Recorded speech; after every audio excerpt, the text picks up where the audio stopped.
ప్రధాని మోడీ గారు ఈరోజు మళ్ళీ మన రాష్ట్రానికి వస్తున్నారు. అంతకుముందు అమిత్ షా గారు వచ్చారు, మొన్న మోడీ గారు వచ్చారు, ఈరోజు మళ్ళీ మోడీ గారు వస్తున్నారు ఎన్నికల ప్రచారానికి. ఇంత శ్రద్ధ బీజేపీ పార్టీ కానీ మోడీ గారు కానీ మన రాష్ట్రం మీద ముందు ఎప్పుడైనా పెట్టారా? ఒకరి తర్వాత ఒకరు ఇన్నిసార్లు హడావిడిగా ఎన్నికల కోసమే కదా బీజేపీ ప్రయత్నాలన్నీ. అంటే ఆంధ్ర రాష్ట్ర ప్రజలను మీరు మనుషుల్లా చూడట్లేదు, ఓట్లేసే యంత్రాలుగా చూస్తున్నారు అని మీరే చెప్పకనే చెప్తున్నారు. మీరు నిజంగానే ఆంధ్ర రాష్ట్ర ప్రజలను మనుషులుగా చూస్తుంటే మీరు అధికారంలో 10 సంవత్సరాలుగా ఉన్నారు. మరి 10 సంవత్సరాలలో ఆంధ్ర రాష్ట్రానికి చెందిన విభజన హామీలలో ఒక్కటైనా ఈ 10 సంవత్సరాలలో మీరు నెరవేర్చారా? 10 సంవత్సరాలుగా ఆంధ్ర రాష్ట్రాన్ని, ఆంధ్ర రాష్ట్ర ప్రజలను తీవ్రంగా అవమానించి వెన్నుపోటు తర్వాత వెన్నుపోటు, సంవత్సరం తర్వాత సంవత్సరం ఇలా ప్రతిసారి ఆంధ్ర రాష్ట్ర ప్రజలను అవమానించడమే తప్ప ఏ ఒక్క రోజైనా ఆంధ్ర రాష్ట్రానికి మీ గౌరవం ఇచ్చారా? లేకపోతే ఈ ప్రజలకు మీరు విలువ ఇచ్చారా? ఇప్పుడు కేవలం ఎన్నికలు వచ్చాయి కాబట్టి ఇంత హుటాహుటిన, ఇంత హడావిడిగా ఒకరి తర్వాత ఒకరు, అది కూడా ఇన్ని సందర్భాలలో వచ్చిపోతున్నారు. నిజంగా మోడీ గారిని అడుగుతున్నాము, అసలు మీ అంత దిగజారుడు రాజకీయాలు ఇక ఏ ఇతర జాతీయ పార్టీకైనా అసలు సాధ్యం కూడా కాదు. మీకు ఎంత తెలివి కాకపోతే మోడీ గారు ఒక పక్కేమో తెలుగుదేశం పార్టీతో బహిరంగంగానే పొత్తు పెట్టుకున్నారు, ఇంకో పక్కేమో జగన్మోహన్ రెడ్డి గారితో అక్రమ పొత్తు అలాగే కొనసాగుతుంది. ఏ పొత్తు అయితే 5 సంవత్సరాలుగా జగన్మోహన్ రెడ్డి గారు మోడీ గారి మధ్య సాగిందో అదే పొత్తు, దత్తపుత్రుడి పొత్తు ఈ రోజు వరకు కూడా కొనసాగుతూనే ఉంది.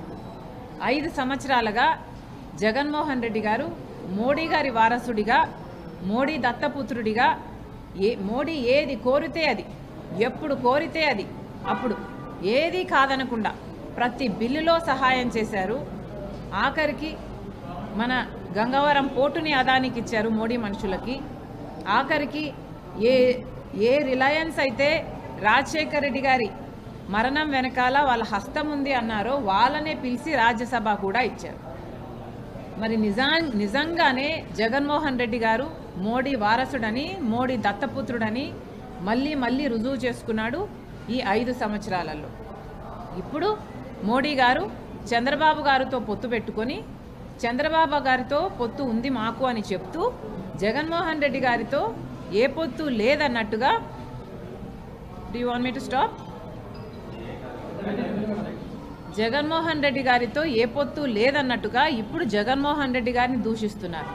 కేవలం మైనారిటీ ఓట్ బ్యాంకు కోసం ఈ తిప్పలన్నీ. అంటే Hindu vote bank, BJP vote bank, Telugudesam vote bank ఇంటాక్ట్గా చంద్రబాబు పొత్తుతో ఉండాలి, మిగతా మైనారిటీ ఓట్ బ్యాంక్ అంతా జగన్మోహన్ రెడ్డి గారు పోయినసారిలాగా గార్నర్ చేసుకోగలిగితే ఈ ఓట్ బ్యాంకు ఆ ఓట్ బ్యాంకు రెండు కలిపితే మళ్ళీ మోడీకే బెనిఫిట్ అవ్వాలి అన్నది మోడీ గారి స్ట్రాటజీ. ఆంధ్ర రాష్ట్ర ప్రజలేం పిచ్చోళ్ళు కాదు మోడీ గారు. ఆంధ్ర రాష్ట్ర ప్రజల గుండె చప్పుడు ఒకసారి వినండి. మోడీ గారి మన్ కీ బాత్ మోడీ గారికి చాలా అలవాటిది. మోడీ గారికి ఇలా చెప్తే ఆయనకు అర్థమవుతుందేమో అనిపించింది మాకు. మోడీ గారి మన్ కీ బాత్, ఆంధ్ర రాష్ట్రుల మన్ కీ బాత్ కూడా ఒకసారి మోడీ గారి చెవున పడితే బాగుంటుంది. మోడీ గారు, మీరు గత 10 సంవత్సరాలుగా ఆంధ్ర రాష్ట్ర ప్రజలకు అన్యాయం చేశారు. కాబట్టి కాంగ్రెస్ పార్టీ ఆంధ్ర రాష్ట్ర ప్రజల పక్షాన మీ మీద ఒక ఛార్జ్ షీటు 10 ఏళ్లకు గాను 10 ఛార్జెస్తో ఒక ఛార్జ్ షీటు మీకు పంపిస్తున్నాము. ఆ ఛార్జ్ షీటు మీరు చదవండి. మీ మీద 10 అభియోగాలు ఏమున్నాయో ఒకసారి అర్థం చేసుకోండి. ఆంధ్ర రాష్ట్ర ప్రజల మన్ కీ బాత్ మీరు అర్థం చేసుకున్నాక ఆ ఛార్జ్ షీటు ప్రకారము ఆంధ్ర రాష్ట్ర ప్రజలకు క్షమాపణ లిఖితపూర్వకంగా ఒక క్షమాపణ లేఖ రాసి ఆంధ్ర రాష్ట్ర ప్రజల హక్కులన్నీ మీరు కాపాడతారని, వెంటనే ఫుల్ఫిల్ చేస్తారని ఒక రిటర్న్ అఫిడవిట్ రాసి తర్వాత ఆంధ్ర రాష్ట్రంలో అడుగు పెట్టాలని కాంగ్రెస్ పార్టీ డిమాండ్ చేస్తుంది. ఇది మోడీకి రాస్తున్న లెటరు. దీంట్లో 10 ఛార్జ్ షీట్లు 10 ఛార్జెస్ ఉన్నాయి. ఇవి బ్రీఫ్గా వివరిస్తా.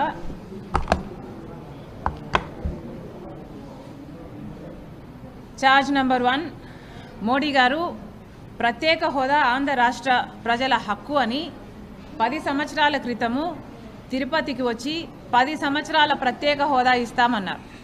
అప్పుడు మోడీ గారు చంద్రబాబు గారితో పొత్తు పెట్టుకుంటే చంద్రబాబు గారు మాకు 15 ఏళ్ళు కావాలి అంటే మోడీ గారు తిరుపతి సాక్షిగా ఆంధ్ర రాష్ట్ర ప్రజలందరికీ మాటిచ్చారు 10 సంవత్సరాల ప్రత్యేక హోదా అని. మరి అధికారంలోకి వచ్చాక 10 సంవత్సరాలు అయింది ఈ రోజుటికి. 10 సంవత్సరాల కిందట చెప్పిన మాట ఈ రోజుటి వరకు మోడీ గారు నిలబెట్టుకోలేదు.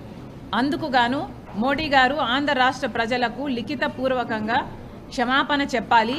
వెంటనే మీరు ఒకవేళ అధికారంలో వచ్చే ప్రసక్తి లేదు, కానీ ఒకవేళ పొరపాటున వస్తే కూడా మీరు వెంటనే దీన్ని ఫుల్ఫిల్ చేస్తారని అఫిడవిట్ రాసిచ్చే ధైర్యము మీకుందా? అలాగే పోలవరం ప్రాజెక్టు చంద్రబాబు గారు అయితేనేమి, జగన్మోహన్ రెడ్డి గారు అయితేనేమి ఒకరు టెండరింగ్ అని ఒకరు రివర్స్ టెండరింగ్ అని ఆంధ్ర రాష్ట్ర ప్రజలకు అన్యాయమే చేశారు తప్పితే ఇంతవరకు కూడా పోలవరం ప్రాజెక్టులో ఖర్చు పెట్టిన 15,000 కోట్ల రూపాయలు ఏమైంది? బూడిదలో పోసిన పన్నీర్ అయిందా? ఏమైంది? దాని మీద ఒక ఎంక్వైరీ లేదు. ఎందుకు ఖర్చు పెట్టారు? అసలు ఏం జరుగుతుంది పోలవరం ప్రాజెక్టులో? మీరు ఎందుకు దానికి జాతీయ హోదా ఇవ్వటం లేదు? ఎందుకు ఆ ప్రాజెక్టు కట్టడం లేదు?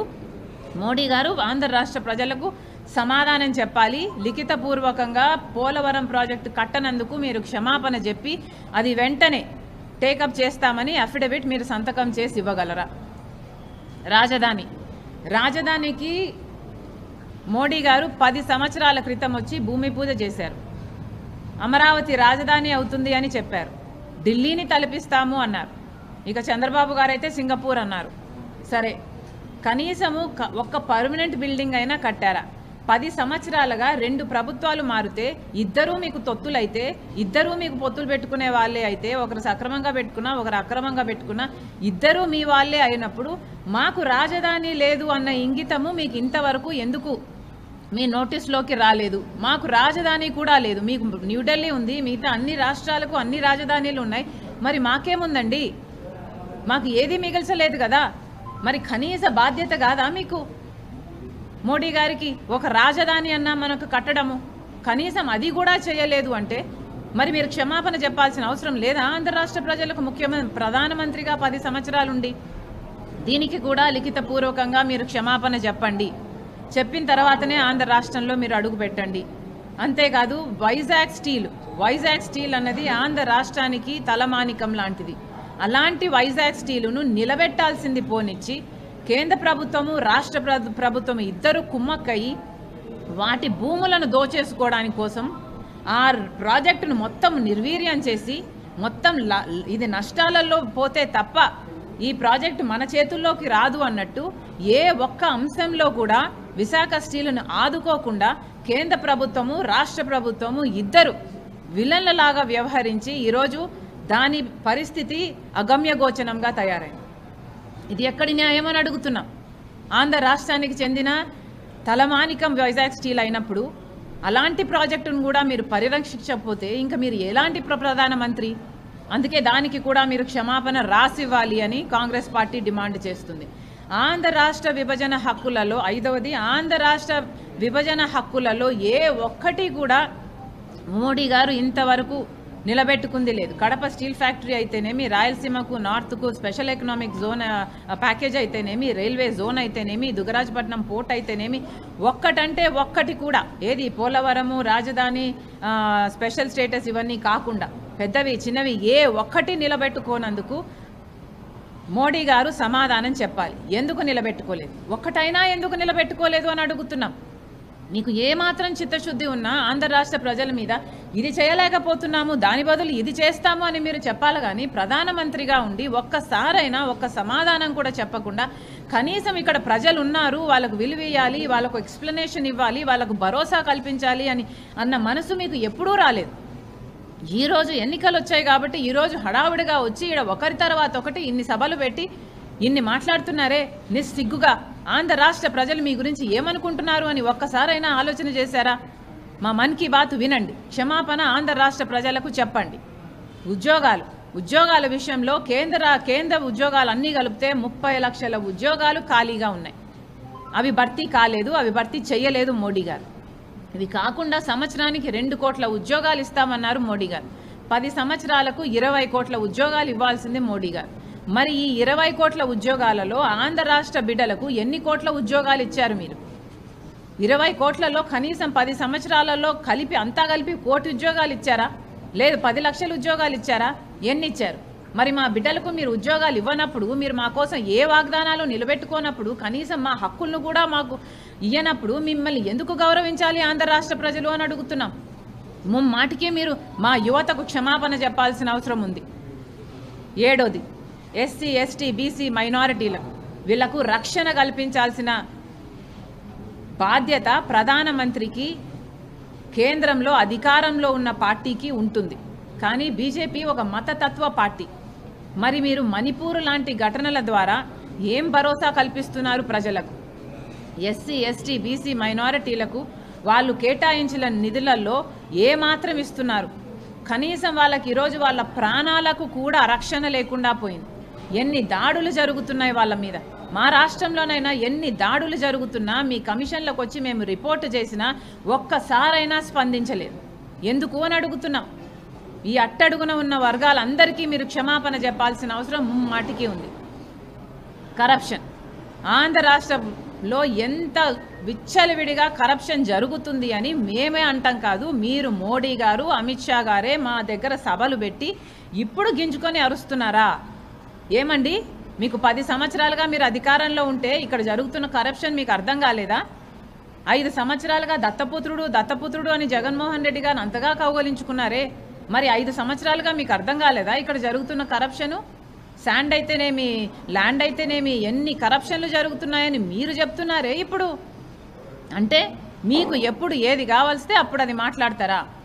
ఏం మాట్లాడుతున్నారండి? ఇప్పుడు కరప్షన్ అని ఇప్పుడు మాట్లాడుతున్నారే. మరి అధికారంలో ఉన్నది మీరు కదా, కేంద్రంలో మీరు అధికారంలో ఉన్నప్పుడు మీరు కాపలా కుక్క కాదా దేశం అంతటికి? మరి ఒక రాష్ట్రంలో కరప్షన్ జరుగుతుంది అంటే మీరు వాచ్ డాగ్ లాగా ఒక యాక్షన్ తీసుకోవాల్సిన అవసరం లేదా? అప్పుడేమో మీకు దత్తపుత్రుడు, ఇప్పుడేమో కరప్షనా? ఈ కరప్షన్ మీకు మరి ముందే తెలుసుంటే ఎందుకు ఏ యాక్షన్ అయినా తీసుకోలేదు? ఒక కాగ్ అయినా, ఒక ఈడీ అయినా, ఒక సిబిఐ అయినా ఒక్క ఎంక్వైరీ అయినా వేశారా మీ దత్తపుత్రుని ప్రభుత్వం మీద? ఇంకో పక్క లిక్కర్ మాఫియా అని మీరే మాట్లాడుతున్నారు. అసలు ప్రపంచంలో ఎక్కడా లేని లిక్కర్ విధానం ఆంధ్ర రాష్ట్రంలో ఉంది. ఇది ఎక్కడ పద్ధతి అండి? పూర్తి మద్యపాన నిషేధం చేస్తానన్న జగన్మోహన్ రెడ్డి గారు మద్యపాన నిషేధం చేయలేదు కదా. ఈరోజు సర్కారు ఏది అమ్ముతే ప్రజలు అదే తాగాలి అంటున్నారు. ఎక్కడ అసలు ఒక క్వాలిటీ, ఒక హెల్త్ చెక్ ఉందా? ఇది ఏం క్వాలిటీ అమ్ముతున్నారు? 25% మంది ఎక్కువ చచ్చిపోతున్నారు ఈ లిక్కర్ తాగి. కిడ్నీలు, లివర్లు చెడిపోయి ఎవరు పట్టించుకుంటున్నారు? కేంద్రం నుంచి ఒక్క హెల్త్ ఆడిట్ అయినా జరిగిందా? ఎక్కడా లేని విధంగా మన రాష్ట్రంలో అసలు ఓన్లీ క్యాష్ పద్ధతిలో ఉంది లిక్కర్ అంతా. అంటే స్టేట్ ట్యాక్స్ ఎంత, సెంట్రల్ ట్యాక్స్ ఎంత, ఎక్సైజ్ ట్యాక్స్ ఎంత, ఎవరికి ఎంత పోతుంది, ఎంత అమ్ముతున్నారు, ఒక లెక్క, ఒక పాడు పద్ధతి ఏదైనా ఏడ్చిందా? మరి ఇదంతా కేంద్రంలో మీరు అధికారంలో ఉండి మీరు గాడిదలు కాసారా? ఎందుకు ఏ యాక్షన్ అయినా తీసుకోలేదు గత 5 సంవత్సరాలుగా? ఇప్పుడు వచ్చి కరప్షన్ అని గింజుకొని అరుస్తున్నారే. మరి కేంద్రంలో మీరు అధికారం ఉండి ఒక్క యాక్షన్ అయినా, ఒక్క ఆడిట్ అయినా, ఒక కాగైనా, ఒక్కటైనా కూడా ఈడీ అయినా ఏం జరుగుతుందండి మా రాష్ట్రంలో? ఇన్ని అప్పులు చేస్తున్నారు, యథేచ్ఛగా ఇచ్చిన డబ్బులన్నీ ఇష్టం వచ్చినట్లు ఖర్చు పెడుతున్నారు. ఒకదానికి ఇవ్వడము, కేంద్ర నిధులు ఇంకో దానికి మళ్లించడము. ఒక్కటైనా పట్టించుకుందా కేంద్రం దత్తపుత్రుని గవర్నమెంట్ మీద? మరి ఇప్పుడు గింజుకొని అరుస్తున్నారు మీరు. సిబిఐ లాస్ట్ అంశము, సిబిఐ కర్నూలులో అవినాష్ రెడ్డి గారిని అరెస్ట్ చేయడానికి వస్తే మీ దత్తపుత్రుడు పోలీసులను పెట్టి మూకలను పెట్టి సిబిఐను కూడా భయభ్రాంతులకు గురి చేసి సిబిఐను కూడా తరిమి కొట్టారు. మరి సిబిఐ అన్నది ఒక దేశానికి ఒక రాష్ట్రానికి కాదు, ఒక దేశానికి చెందిన సంస్థ. మరి అంతగా మీ దత్తపుత్రుడు సిబిఐని అవమానిస్తే మరి మీరు ఏం చేశారు?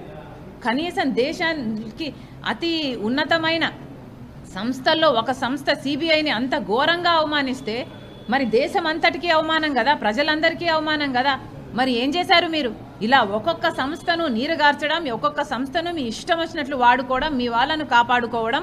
లిక్కర్లో అయితే కేజ్రీవాల్ను అరెస్టు కూడా చేస్తారు, ఎందుకంటే మీ వాళ్ళు కాదు కాబట్టి, మీతో కలిసి లేరు కాబట్టి. ఇక్కడ ఏ అరెస్టులు కావు, ఎందుకంటే జగన్మోహన్ రెడ్డి గారు మీ దత్తపుత్రుడు కాబట్టి. మోడీ గారు ఎంతైనా ఆంధ్ర రాష్ట్ర ప్రజలకు క్షమాపణ చెప్పాలి. ముందు లిఖితపూర్వకంగా క్షమాపణ మీరు రాసివ్వండి, మీరు ఒక అఫిడవిట్ సైన్ చేసి ఇవ్వండి అని కాంగ్రెస్ పార్టీ డిమాండ్ చేస్తుంది. థ్యాంక్ యూ అమ్మా, థ్యాంక్ యూ వెరీ మచ్.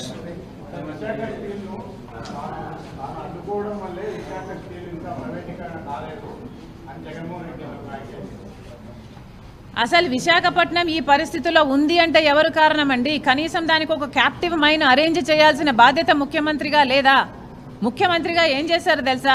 మొన్న విశాఖపట్నం స్టీల్స్కు మేము ముఖ్యమంత్రి విజిట్ తర్వాత మేము విజిట్ చేస్తే అక్కడ వాళ్ళు చెప్పిన విషయము, అమ్మా మేము ముఖ్యమంత్రికి చెప్తే ఓ అవునా ఇది నష్టాలలో ఉందా అని అడిగాడు అని అంటున్నారు.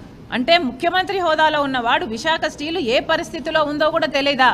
వాళ్ళు ఎన్ని రోజుల నుంచి ధర్నాలు చేస్తున్నారో తెలుసా, నిరాహార దీక్షలు చేస్తున్నారో తెలుసా? ఇప్పటికి 1000 రోజులు పైనే దాటిపోయింది. మరి మీ రాష్ట్రంలో అన్ని రోజుల పాటు తిండి లేకుండా ధర్నాలు చేస్తుంటే మీకు అంతమంది 30,000 ఎంప్లాయీస్ ఉన్న ఇన్స్టిట్యూట్ అది. అలాంటి ఆర్గనైజేషన్లో ఏం జరుగుతుందో మీకు తెలియదా? కనీసం జీతాలు లేవు అని వాళ్ళు కంప్లైంట్ చేస్తే మీ భూములు అమ్ముకొని జీతాలు ఇచ్చుకోండి అని చెప్పారు. భూముల మీద ఉన్నంత శ్రద్ధ మనుషుల మీద లేదా? ఎంప్లాయీస్ మీద లేదా? ముఖ్యమంత్రి హోదాలో ఉన్న వ్యక్తి మాట్లాడాల్సిన మాటలేనా ఇవి? రాజశేఖర్ రెడ్డి గారు తండ్రి రాజశేఖర్ రెడ్డి గారు మరి ఏం చేశారండి? రాజశేఖర్ రెడ్డి గారు విశాఖ స్టీల్ కోసం నిలబెట్టడానికి డబ్బులు ఇవ్వలేదా ఆ రోజు?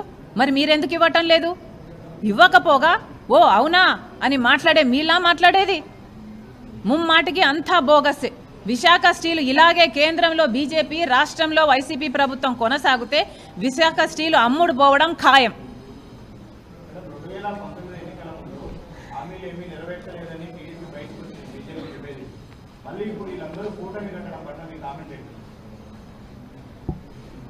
దొంగలండి, అంతా దొంగలు చేరి ఊర్లు పంచుకున్నారట. చంద్రబాబు గారు, జగన్మోహన్ రెడ్డి గారు, బీజేపీ పార్టీ అందరూ దొంగలే. వీళ్ళ దొంగలందరూ కలిసి ఊళ్ళు పంచుకోవడానికి అందరూ ఒకటిగా ఇప్పుడు తయారయ్యి మన ఆంధ్ర రాష్ట్ర ప్రజలకు ఇన్నాళ్ళు పట్టిన కర్మ ఇప్పటికైనా రాష్ట్ర ప్రజలందరూ గమనించాలి. వీళ్ళంతా ఒకటే, అందరూ దొంగలు ఒకటై ఊర్లు పంచుకోవడానికి చూస్తున్నారు. గత 10 సంవత్సరాలు తిరిగేసి చూసుకుంటే అసలు మన రాష్ట్రం ఎక్కడ ఉన్నింది, ఎక్కడ బిగిన్ అయింది 10 సంవత్సరాల కింద, ఇప్పుడు ఎక్కడ ఉందో ఒకసారి ఆలోచన చేయండి. అసలు ఎక్కడ వేసిన గొంగలి అక్కడే ఉంది. 10 సంవత్సరాలుగా ఏం సాధించామండి మనము? ఒక రాజధాని అయినా సాధించామా? ఒక ప్రాజెక్ట్ అయినా పూర్తి చేసుకున్నామా? రాజశేఖర్ రెడ్డి గారి జలయజ్ఞంలో ప్రాజెక్టులు జగన్మోహన్ రెడ్డి గారు నవరత్నాలలో పెట్టారు. రాజశేఖర్ రెడ్డి గారు 54 ప్రాజెక్టులు మొదలు పెడితే వాటిలో 12 ప్రాజెక్టులు రాజశేఖర్ రెడ్డి గారు పూర్తి చేస్తే మిగతా 42 ప్రాజెక్టులు జగన్మోహన్ రెడ్డి గారు అధికారంలోకి వచ్చిన వెంటనే పూర్తి చేస్తామన్నారు. మరి 42 ప్రాజెక్టులు కన్న తండ్రి డ్రీమ్ ప్రాజెక్టులు, ఇవన్నీ నవరత్నాలలో పెట్టిన ప్రాజెక్టులు. వాళ్ళ పార్టీ నవరత్నాలలో పెట్టిన మేనిఫెస్టోలో పెట్టిన ఈ అంశం కూడా నెరవేర్చలేదు అంటే ఇక మీరు ఏం చేసినట్టు? 42 ప్రాజెక్టులలో జగన్మోహన్ రెడ్డి గారు సమాధానం చెప్పాలి. మీరు సగం చేశారా, కాలు చేశారా, 10వ వంతు చేశారా, ఏం చేశారండి?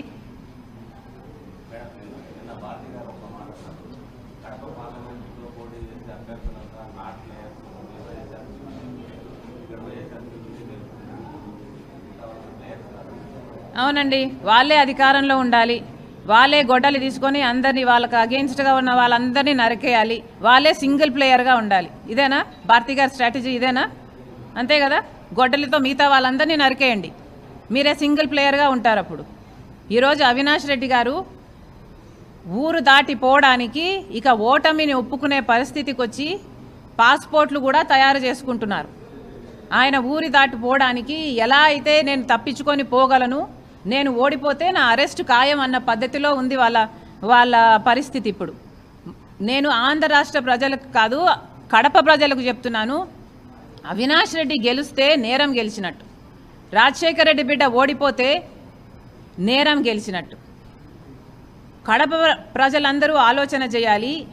మీ ఎంపీని కలవడానికి మీ జిల్లాలోనే మీకు వీలుండాలి అంటే రాజశేఖర రెడ్డి బిడ్డకు ఓటేయండి. మీ ఎంపీని కలవడానికి మీరు జైలుకి వెళ్ళాలి అంటే అవినాష్ రెడ్డికి ఓటేయండి. Thank you.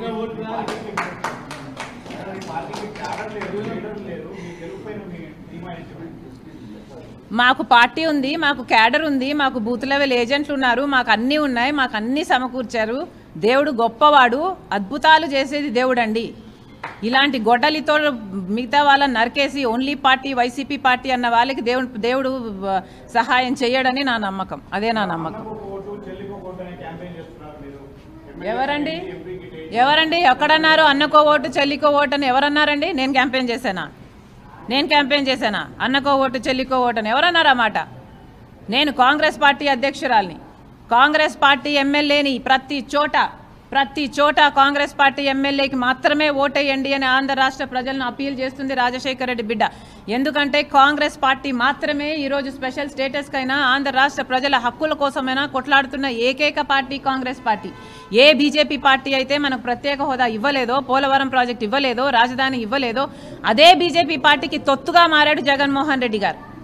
చంద్రబాబు గారు పొత్తు పెట్టుకుంటే జగన్మోహన్ రెడ్డి గారు తొత్తయ్యారు. ఇద్దరికి పెద్ద తేడా లేదు. థ్యాంక్ యూ అమ్మా, థ్యాంక్ యూ వెరీ మచ్.